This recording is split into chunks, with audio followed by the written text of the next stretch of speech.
ये एक और डरावनी कहानी है। किसी समय की बात है, एक छोटा सा गांव था जहां लोग खुशहाल जीवन जी रहे थे।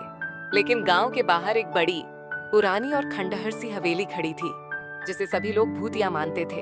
लोग कहते थे कि वहां रात को अजीब अजीब आवाजें आती हैं और कभी कभी किसी की छाया भी देखी जाती है। एक दिन एक साहसी युवक जिसका नाम विजय था, गांव के बुजुर्गों से हवेली के बारे में सुनकर उसके रहस्य को जानने का फैसला करता है।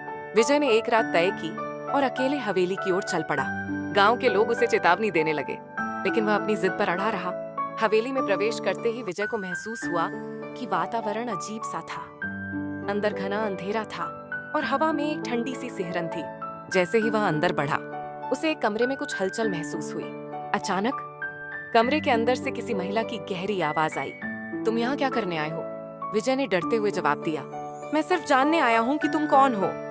उस आवाज ने कहा, मैं उसी लड़की का भूत हूँ जिसे इस हवेली में मार दिया गया था।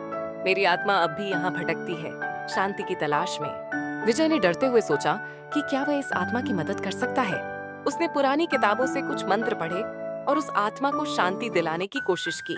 जैसे ही उसने मंत्र पूरा किया, कमरे में एक अजीब सी रोशनी हुई और महिला की आत्मा ने विजय का धन्यवाद किया।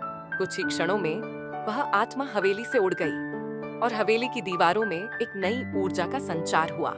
विजय ने महसूस किया कि अब हवेली में कुछ हलचल नहीं थी और सब कुछ शांत था। विजय ने गांव लौटते हुए सबको बताया कि हवेली अब भूतिया नहीं रही। इस घटना के बाद वह गांव में ही एक नायक की तरह प्रसिद्ध हो गया। ये कहानी ये सिखाती है कि कभी-कभी हमारी मदद से भी किसी की आत्मा को शांति मिल सकती है, लेकिन हमें हमेशा अपनी हिम्मत और सच्चाई पर विश्वास रखना चाहिए।